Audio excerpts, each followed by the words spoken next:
The story of France begins long before the name France existed. It starts in a land known to the ancient world as Gaul, a vast and diverse region filled with forests, rivers, and tribal societies. Over thousands of years, this land was shaped by early humans, Celtic tribes, Roman conquest, and eventually the collapse of empire, setting the stage for the birth of a new European identity. Long before written history, early humans lived in what is now France over 1.5 million years ago. These early populations were hunter-gatherers who survived by following animal herds and using basic stone tools. Over time, human intelligence and culture developed significantly. One of the most famous examples of this early creativity is found in the Lascaux caves, where paintings of animals such as bulls, horses, and deer were created around 17,000 years ago. These artworks reveal that early humans in this region had developed symbolic thinking and artistic expression far earlier than once believed. By around 7000 BCE, humans in the region began shifting from hunting to farming. They cultivated crops like wheat and barley, domesticated animals such as cattle and sheep, and formed permanent settlements. This Neolithic transformation was extremely important because it created stable communities and allowed early forms of social organization to emerge. Around 1000 BCE, Celtic tribes began spreading across Western Europe, and the region of modern France became known as Gaul. The Gauls were not a single unified nation but a collection of tribes such as the Aedui, Arverni, Sequani, and Belgi. Each tribe had its own leaders and territories, but they shared cultural traits including language, religion, and warrior traditions. Their settlements were often built on hills in fortified structures called oppida, designed for protection against rival tribes and invaders. Gaulish society was divided into three main groups. At the top were warriors and nobles who controlled land and led in battle. Below them were the Druids, who held significant religious and intellectual authority.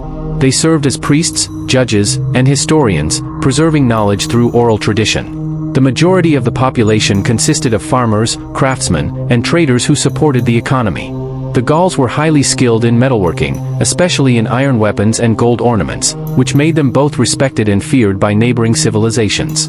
By the 2nd century BCE, the Roman Republic began expanding its influence into southern Gaul. The region became important because of trade connections with Greek colonies such as Massalia, modern Marseille. Rome initially became involved to protect its allies, but over time its presence grew stronger through alliances, economic influence, and military intervention. The most dramatic transformation began in 58 BCE when Julius Caesar launched the Gallic Wars. Caesar claimed he was protecting Roman interests, but his true motivations included personal ambition and political power. The war lasted about 8 years and involved brutal campaigns across the region. Caesar defeated various tribes, suppressed migrations, and gradually brought most of Gaul under Roman control. During this conflict, a major resistance movement emerged under Vercingetorix, a young and charismatic leader of the Arverni tribe. He achieved something unprecedented by uniting several Gaulish tribes against Rome. He used guerrilla tactics, avoided direct confrontation, and attempted to weaken Roman supply lines. His resistance reached its peak during the Siege of Alesia in 52 BCE, one of the most famous battles in ancient history. Vercingetorix fortified himself inside the hilltop settlement, but Caesar constructed massive fortifications around it, trapping both the defenders and incoming reinforcements. After a long and exhausting siege, starvation forced the Gauls to surrender. Vercingetorix was captured and later executed in Rome, marking the end of large-scale Gaulish independence. Following this conquest, Gaul was fully absorbed into the Roman Empire. Roman rule brought major changes, including the construction of roads, aqueducts, cities, and administrative systems. Latin became the dominant language, replacing most local Celtic dialects over time. Cities such as Lugdunum, modern Lyon, Lutetia, modern Paris, and Nemausus, modern Nîmes, developed into important urban centers connected by trade and infrastructure. Roman Gaul became one of the wealthiest regions of the empire, with a strong agricultural economy producing grain, wine, and olives. Trade flourished across the Mediterranean world. Urban life developed with forums, baths, amphitheaters, and public buildings that reflected Roman culture. Over time, a blended identity known as Gallo-Roman culture emerged, combining Celtic traditions with Roman systems. During this period, Christianity also began spreading across the region. Initially, it was a minority religion and often faced persecution. However, by the 4th century CE, after Emperor Constantine legalized Christianity, it spread more rapidly. Churches were built, bishops gained influence, and Christianity slowly became a central part of social and political life. By the 3rd century CE, the Roman Empire began to weaken due to economic decline, internal political instability, and increasing pressure from Germanic tribes.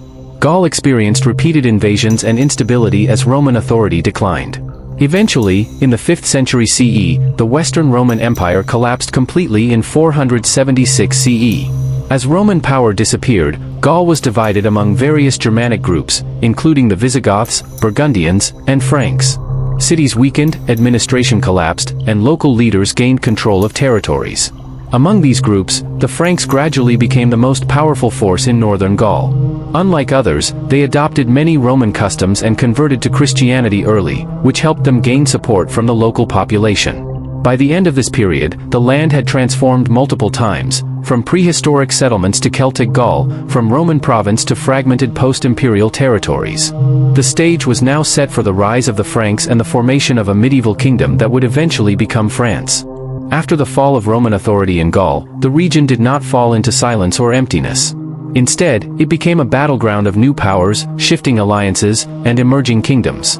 Among these groups, the Franks rose from being one of many Germanic tribes to becoming the foundation of what would eventually be France. Their story is one of warfare, political transformation, religious conversion, and the gradual blending of Roman and Germanic worlds into something entirely new. The Franks originally lived along the lower Rhine River, on the edge of the Roman Empire. Unlike the Gauls before them, they were not unified at first. They were divided into smaller tribal groups, often competing with each other. However, as Roman control weakened in the 4th and 5th centuries, the Franks began moving deeper into Gaul, sometimes as allies of Rome, sometimes as enemies. What made them different from other Germanic groups like the Visigoths or Vandals was their long-term strategy of settlement rather than destruction. They did not simply raid and leave, they stayed, mixed with local populations, and slowly built lasting control. One of the most important early Frankish leaders was Clovis I, who became king in 481 CE. At that time, Gaul was fragmented into several small kingdoms. Roman authority had collapsed, and different Germanic rulers controlled different regions. Clovis belonged to the Merovingian dynasty, named after his legendary ancestor Merovech. From the beginning of his rule, Clovis showed both military skill and political ambition. His goal was not just survival, but expansion and unification. Clovis began by defeating rival Frankish tribes, consolidating power in northern Gaul. He then turned his attention to Roman and Visigothic territories in the south.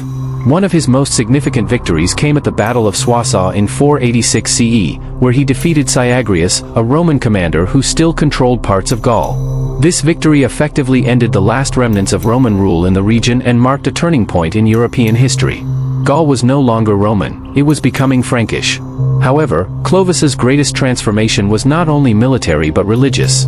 At that time, most Germanic tribes followed Arian Christianity, while the Roman population of Gaul followed Catholic Christianity. Clovis's wife, Clotilde, was a Catholic, and she encouraged him to convert. According to tradition, during a major battle against the Alemanni, Clovis prayed to the Christian god for victory and promised conversion if he won. After his victory, he kept his promise and was baptized around 496 CE. This moment had enormous consequences. By converting directly to Catholic Christianity instead of Arianism, Clovis gained the support of the Roman Catholic population and the powerful church hierarchy. This gave him legitimacy that other Germanic rulers lacked. It also allowed him to present himself not as a foreign conqueror, but as a protector of Roman Christian traditions. This alliance between the Frankish monarchy and the church would become one of the most important foundations of French history. After his conversion, Clovis continued expanding his kingdom. He defeated the Visigoths in southern Gaul at the Battle of Vouille in 507 CE, pushing their control into Spain. By the time of his death in 511 CE, Clovis had united most of Gaul under Frankish rule. Although his kingdom was not yet France in the modern sense, it laid the territorial and political foundation for it. After Clovis's death, his kingdom was divided among his sons according to Frankish tradition. This practice led to internal conflict and fragmentation. Over the next 2 centuries, the Merovingian kings gradually lost real power, while local nobles and officials gained influence. The kings became known as Roisfanians, or do-nothing kings, because they ruled in name but not in practice. During this period, real authority shifted to powerful officials called mayors of the palace. These were originally household managers, but over time they became the true rulers behind the throne. Among these figures, the most important family was the Arnulfing-Pippinid line, who controlled the northern region of Austrasia. One of the most significant mayors of the palace was Charles Martel, who came to power in the early 8th century. Charles was not a king, but he effectively ruled the Frankish kingdom through military strength and political control. His most famous achievement came in 732 CE at the Battle of Tours, also called Poitiers, where he defeated an advancing Umayyad Muslim army from Iberia. This battle is often seen as a turning point in European history, as it halted the northern expansion of Islamic forces into Western Europe. While modern historians debate its long-term importance, it greatly strengthened Charles's reputation as a defender of Christendom. Charles Martel's son, Pepin the Short, took an even more decisive step. In 751 CE, with the support of the Pope, Pepin deposed the last Merovingian king and declared himself king of the Franks. This marked the beginning of the Carolingian dynasty. For the first time, Frankish kingship was directly supported by the Church, creating a powerful alliance between religious and political authority. Pepin also strengthened ties with the papacy by defending the Pope against Lombard invasions in Italy. In return, the Pope legitimized Pepin's rule, reinforcing the idea that kings ruled by divine approval. This relationship between throne and church would become central to medieval European politics. However, the most legendary figure of this era was Pepin's son, Charlemagne, also known as Charles the Great. When he became king in 768 CE, the Frankish kingdom was already powerful, but still divided and unstable. Charlemagne changed this completely. Charlemagne spent much of his reign in military campaigns. He expanded the Frankish kingdom across Western and Central Europe, conquering the Lombards in Italy, the Saxons in modern Germany, and other territories across the continent. His campaigns were often brutal, especially against the Saxons, who resisted Christian conversion. Over decades, he forced them into the Frankish Christian world through both military conquest and religious pressure.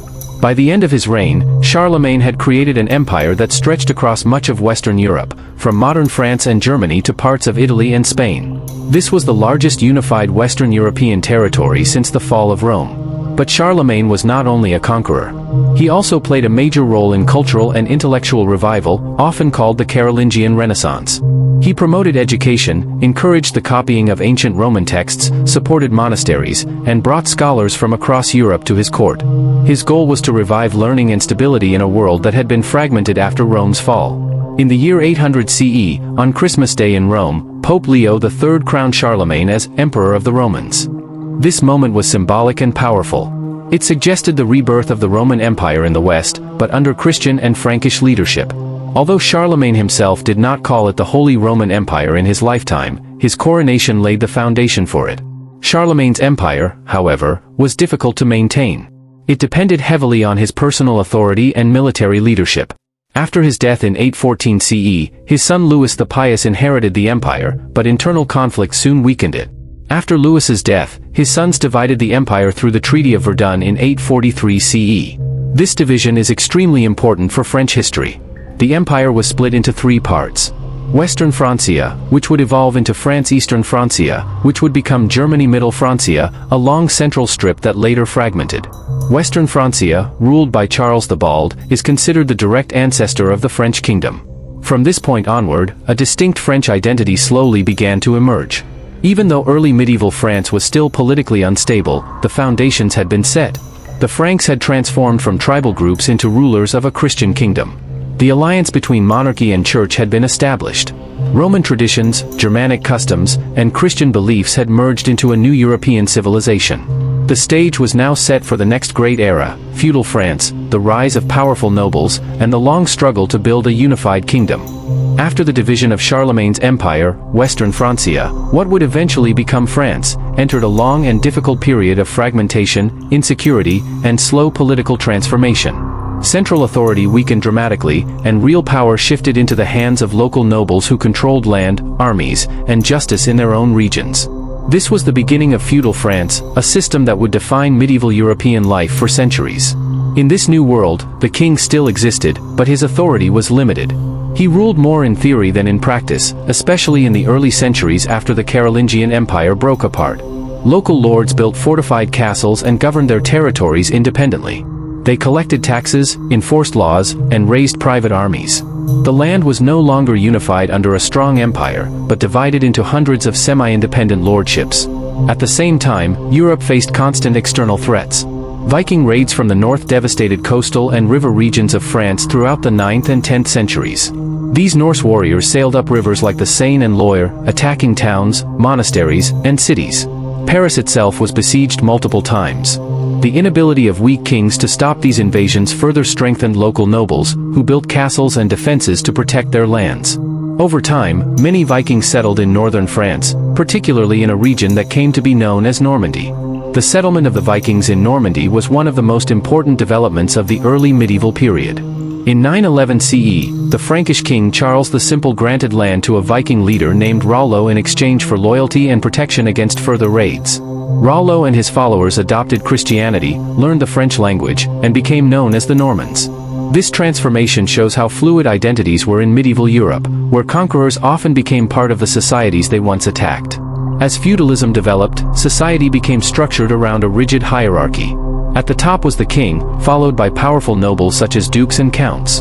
Below them were lesser knights who provided military service. At the bottom were peasants and serfs who worked the land. In exchange for protection, peasants gave labor, crops, and services to their local lord. This system was based on personal loyalty rather than centralized law, creating a patchwork of obligations that held medieval society together. The church also became a central institution during this period. It was not only a religious authority but also a political and economic power. Monasteries preserved knowledge, copied ancient texts, and educated clergy. Bishops often controlled large territories and played major roles in politics. The church also provided moral legitimacy to kings and nobles, reinforcing the idea that rulers governed by divine approval. Meanwhile, the French monarchy itself slowly began to reassert strength after centuries of weakness. In 987 CE, a new dynasty came to power, the Capetians. The first Capetian king was Hugh Capet, who was elected by the nobles of the region. Although his direct control was initially limited to a small area around Paris, his dynasty would prove to be one of the most important in French history. Unlike earlier kings, the Capetians adopted a long-term strategy of gradual expansion and consolidation rather than rapid conquest. Over generations, the Capetian kings strengthened royal authority step by step. They expanded their control over surrounding territories, built alliances, and used inheritance laws to bring more land under royal influence. One of their key advantages was the principle of hereditary succession, which helped stabilize the monarchy and reduce internal disputes over the throne. By the 11th and 12th centuries, France was experiencing major social and economic changes. Population growth increased agricultural production, new towns and trade routes developed, and a merchant class began to emerge. This period also saw the rise of Gothic architecture, with grand cathedrals symbolizing both religious devotion and growing urban wealth. Cities like Paris began to expand, becoming centers of education, trade, and political power. One of the most influential figures of this period was King Philip II, also known as Philip Augustus, who ruled from 1180 to 1223. He significantly strengthened the French monarchy by expanding royal territory and reducing the power of rebellious nobles. Philip also successfully challenged English control in France, especially against the Angevin Empire ruled by King John of England. Through military victories and political strategy, he regained large portions of territory in northern France, greatly increasing royal power. Another important figure in the growing strength of France was King Louis IX, later canonized as Saint Louis. He ruled in the 13th century and became famous for his sense of justice, fairness, and devotion to Christianity. He reformed the legal system, making royal justice more centralized and accessible. His reputation as a just and moral king strengthened the image of the French monarchy both at home and abroad. He also led 2 crusades, reflecting the deep connection between religion and politics in medieval Europe. Despite these advancements, France was still not a fully unified nation. Powerful nobles continued to control large regions, and the English crown still held territories in France, especially in the southwest. This tension would eventually explode into one of the most important conflicts in European history, the 100 Years' War. By the late medieval period, France was a kingdom in transition. It had moved far beyond its early feudal fragmentation, but it was still struggling to become a fully centralized state. The monarchy was gaining strength, cities were growing, and national identity was slowly beginning to form, but the struggle for complete unity was far from over. The stage was now set for a dramatic and violent transformation. The next era would bring devastating war, legendary heroes like Joan of Arc, and the final shaping of France as a unified kingdom. As France moved into the late Middle Ages, tensions that had been building for centuries finally erupted into one of the longest and most defining conflicts in European history, the 100 Years' War. This war was not a continuous battle, but a long series of wars, truces, and renewed conflicts between the kingdoms of France and England, lasting from 1337 to 1453. At its core, it was a struggle over land, legitimacy, and royal succession. The roots of the conflict lay in the complex feudal ties between the two kingdoms. Since the Norman conquest of England in 1066, English kings had controlled large territories in France, especially in the region of Aquitaine. This meant that English kings were technically vassals of the French king for those lands, even though they were independent monarchs in their own country. This contradiction created constant friction. The immediate trigger came in 1328 when the French Capetian royal line ended without a direct male heir. The French nobles chose Philip VI from the Valois branch of the family as king. However, Edward III of England, who was the grandson of a previous French king through his mother, also claimed the French throne. Although his claim was based on inheritance, French law rejected succession through the female line. Edward refused to accept this decision, and in 1337 he declared war on France, marking the beginning of the Hundred Years' War. The early phase of the war was disastrous for France. The English army, though smaller, was highly disciplined and used advanced longbow tactics. At the Battle of Crécy in 1346, the French knights suffered a crushing defeat. A similar result occurred at the Battle of Poitiers in 1356, where the French King John II was even captured by the English. These defeats exposed the weaknesses of feudal warfare, where heavily armored knights were less effective against organized infantry and ranged weapons. At the same time, France was devastated by the Black Death, which arrived in 1347. The plague killed a large portion of the population, weakening the economy, reducing manpower, and creating social instability. Farms were abandoned, towns shrank, and labor shortages led to unrest among peasants. The combination of war and disease pushed France into a deep crisis. Despite these setbacks, France slowly began to recover in the late 14th and early 15th centuries. Under leaders like King Charles V, known as Charles the Wise, the French monarchy reorganized its military and administrative systems. Instead of relying solely on feudal levies, France began developing a more professional army. This shift marked an important step toward centralized royal power. However, the war entered its most dramatic phase in the early 15th century when England, under King Henry V, launched a renewed invasion. At the Battle of Agincourt in 1415, the English army once again achieved a stunning victory despite being heavily outnumbered. This defeat pushed France to the edge of collapse. Internal divisions between rival French factions, especially the Armagnacs and Burgundians, weakened resistance. At one point, England controlled much of northern France and even secured an alliance with the powerful Duchy of Burgundy. It was during this darkest period that one of the most remarkable figures in French history emerged, Joan of Arc. A young peasant girl from the village of Domremy, Joan claimed to have received divine visions instructing her to save France and support the rightful king, Charles VII. In 1429, Joan convinced French authorities to allow her to lead a relief force to the besieged city of Orleans. Her presence inspired the French troops, and against expectations, they successfully lifted the siege. This victory marked a turning point in the war. Joan then helped escort Charles VII to Reims, where he was officially crowned King of France, strengthening his legitimacy. Although Joan was later captured by Burgundian forces and handed over to the English, who executed her in 1431 on charges of heresy, her impact was profound. She became a symbol of French resistance, unity, and national identity. Her legacy continued to inspire the French throughout the remainder of the war. After Joan of Arc's death, France gradually regained momentum. The French monarchy continued to strengthen its army, improved artillery technology, and reduced internal divisions. The Burgundians eventually broke their alliance with England, weakening English control in France. By 1453, the final phase of the war ended with a decisive French victory at the Battle of Castillon. England lost almost all its territories in France, retaining only Calais for a time. The 100 Years' War was over. The consequences of this long conflict were enormous. France emerged from the war more unified and centralized than before. The power of the monarchy had increased significantly, while the influence of feudal lords declined. The idea of a French national identity also began to take shape, strengthened by shared struggle against a foreign enemy. With the war ended, France entered a new era of transformation. The late medieval period gave way to the Renaissance, a time of cultural revival, intellectual growth, and political consolidation. The French monarchy would continue to grow stronger, eventually evolving into one of the most powerful absolute monarchies in Europe under rulers like Louis XI and later Louis XIV. The foundations of modern France had now been firmly established through centuries of conflict, adaptation, and unification. After the end of the Hundred Years' War in 1453, France entered a crucial phase of recovery, consolidation, and transformation. The kingdom that emerged was stronger and more unified than the fragmented feudal society of earlier centuries, but it was still evolving. The late medieval period gradually gave way to the Renaissance, a time of intellectual rebirth, cultural expansion, and increasing royal authority. With the English threat largely removed from French territory, the monarchy focused on strengthening internal control. One of the most important figures in this process was King Louis XI, who ruled from 1461 to 1483. He is often remembered as a clever, calculating, and highly effective ruler who worked tirelessly to reduce the power of rebellious nobles. At the time, many regions of France were still semi-independent under powerful dukes and counts, especially Burgundy, Brittany, and other territories.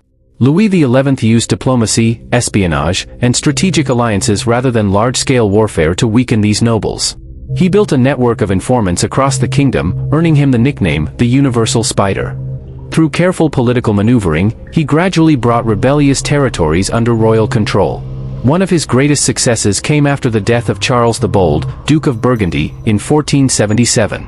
This allowed Louis to reclaim much of Burgundy's territory and significantly expand royal power.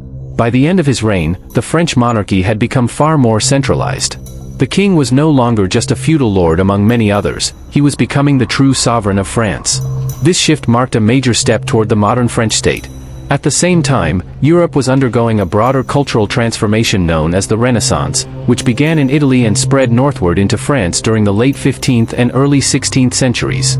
The Renaissance was characterized by renewed interest in classical knowledge, humanism, art, science, and literature. French kings began to support artists, scholars, and architects, bringing new ideas into the kingdom. One of the most significant early Renaissance monarchs in France was Francis I, who ruled from 1515 to 1547. He was a great patron of the arts and invited famous figures such as Leonardo da Vinci to his court. During his reign, French architecture and culture flourished, and the influence of Italian Renaissance ideas became deeply embedded in French society. Francis I also strengthened royal administration and continued the centralization of power begun by his predecessors. However, the Renaissance period was not only a time of cultural growth, it was also marked by intense religious conflict. In the 16th century, the Protestant Reformation, initiated by Martin Luther in Germany, spread across Europe and reached France.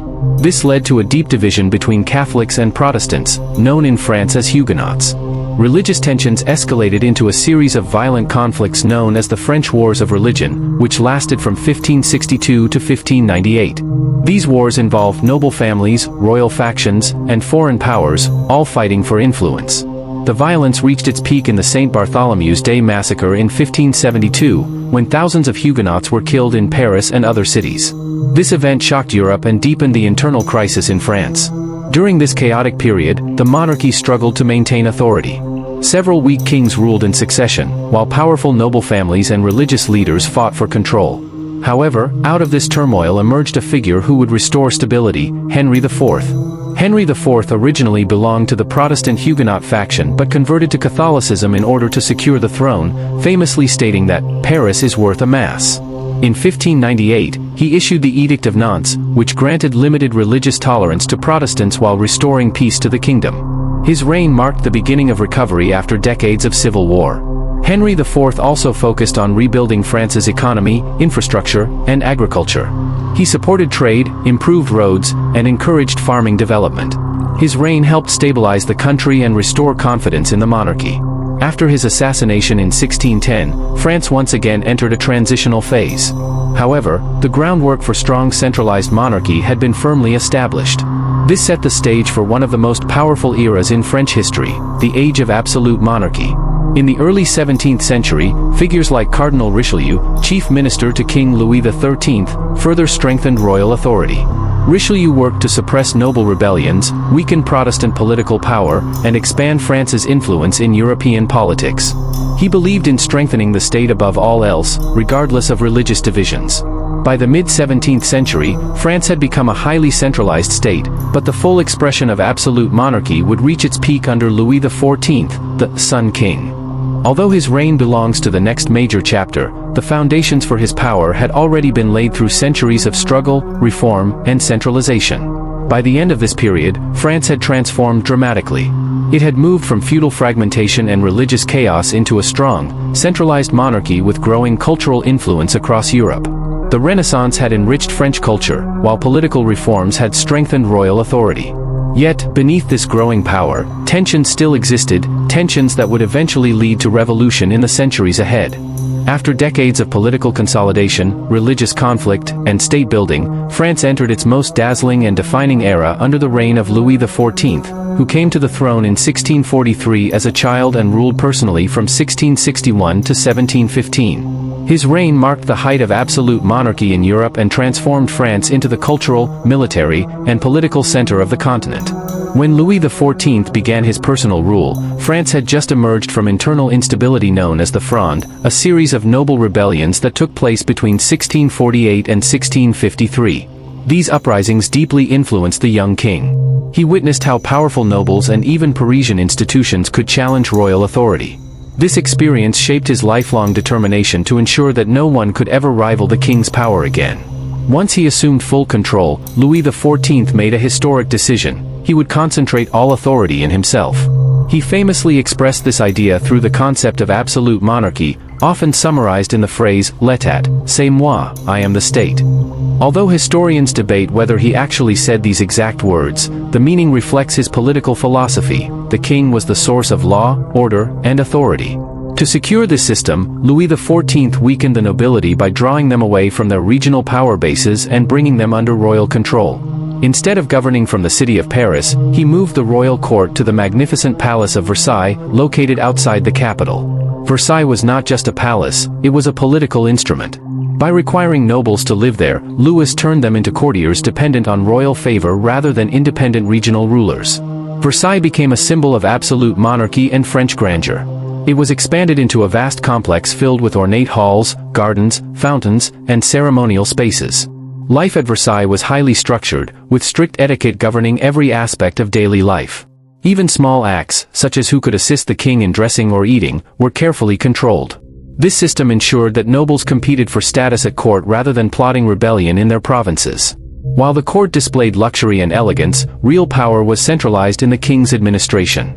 Louis XIV strengthened the role of professional officials known as intendants, who were appointed to govern provinces on behalf of the crown.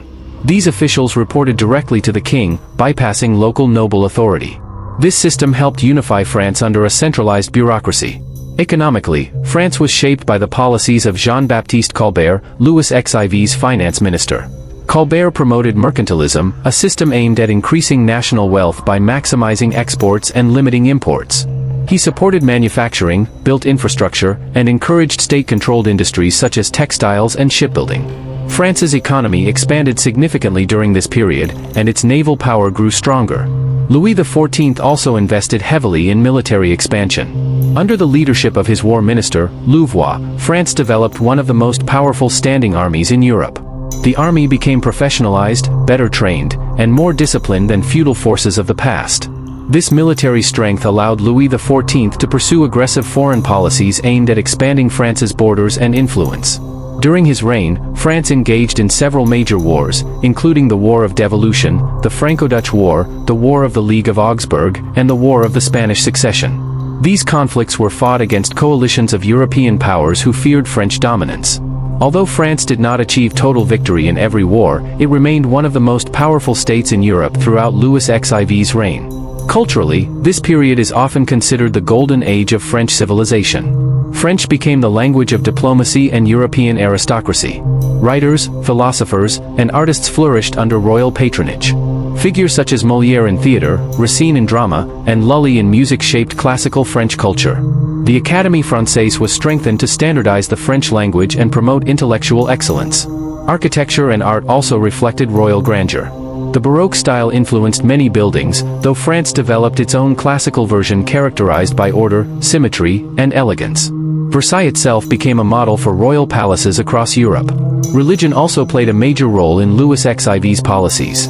He believed that religious unity was essential for political stability. In 1685, he revoked the Edict of Nantes through the Edict of Fontainebleau, ending official tolerance for Protestants. This decision led to the persecution and exile of hundreds of thousands of Huguenots, many of whom were skilled craftsmen, merchants, and professionals. While this strengthened Catholic unity, it also harmed parts of the French economy. By the end of Louis XIV's reign in 1715, France had reached the peak of absolutist power, but also faced growing challenges. Continuous warfare had placed heavy strain on the economy and population. Social inequality remained deep, with peasants and urban workers bearing the burden of taxation while the nobility enjoyed privileges at court. Although the state was powerful, underlying tensions were building beneath the surface. Louis XIV's legacy was immense. He transformed France into the leading power of Europe, centralized authority in the monarchy, and established cultural dominance that influenced the entire continent. However, the very system he perfected, absolute monarchy, also created rigid structures and inequalities that would later contribute to crisis. After his death, France entered a period of transition. His successors struggled to maintain the same level of control and stability. The foundations of absolute monarchy remained, but pressures from economic problems, social inequality, and Enlightenment ideas were beginning to grow. This era marked both the height of royal power and the beginning of long-term challenges that would eventually lead France toward revolutionary change in the next century. After the long reign of Louis XIV and the height of absolute monarchy, France entered a period of growing internal tension, intellectual change, and political crisis. The monarchy remained powerful in appearance, but beneath its surface, deep structural problems were weakening the foundations of the state. Over the 18th century, these pressures gradually built toward one of the most dramatic turning points in world history, the French Revolution. Louis XIV was succeeded by Louis XV, whose reign lasted from 1715 to 1774. Unlike his predecessor, Louis XV struggled to maintain strong control over the kingdom. Early in his reign, he was too young to rule, so power was held by a regent. Even after taking full authority, his leadership was often seen as inconsistent.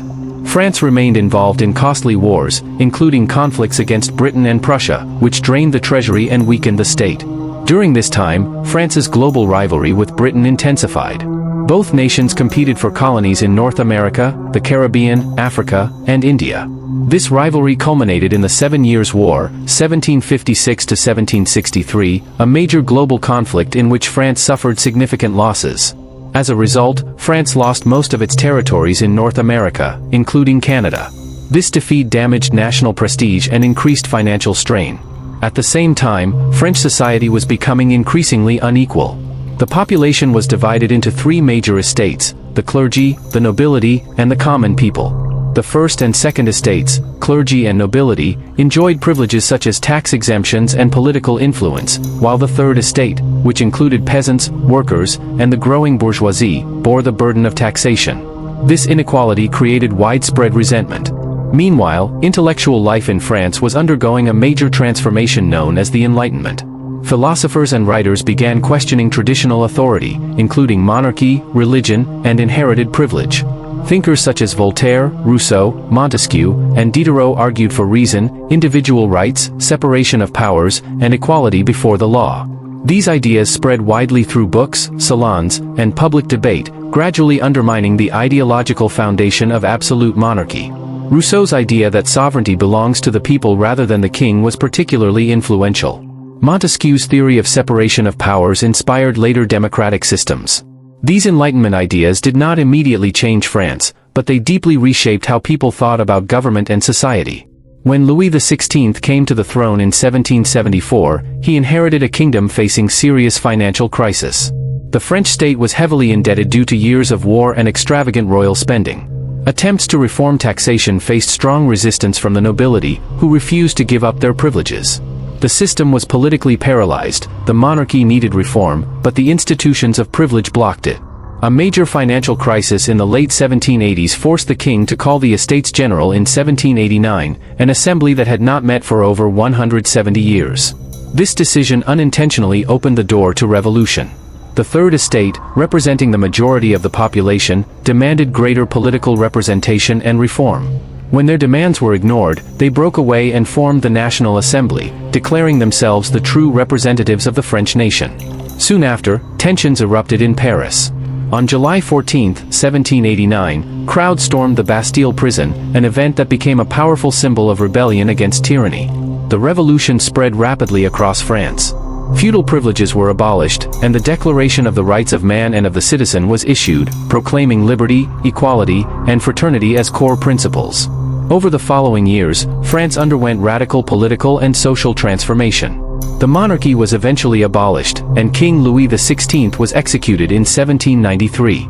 The country entered a period of intense instability known as the Reign of Terror, followed by the rise of new revolutionary governments.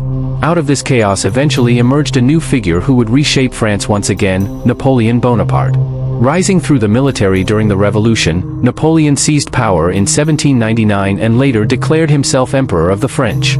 His rise marked the end of the revolutionary era and the beginning of a new imperial phase in French history. Napoleon expanded French influence across much of Europe, introducing legal reforms such as the Napoleonic Code, which standardized laws and influenced legal systems worldwide.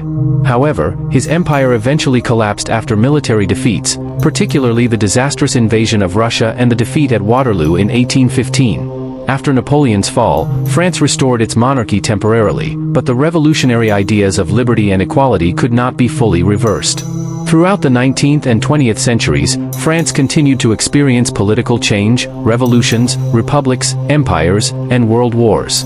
It emerged as a modern democratic nation with a strong cultural identity and global influence. By the modern era, France had transformed completely from its ancient origins as Gaul. It had passed through prehistoric settlements, Roman conquest, medieval kingdoms, feudal fragmentation, absolute monarchy, revolution, and empire.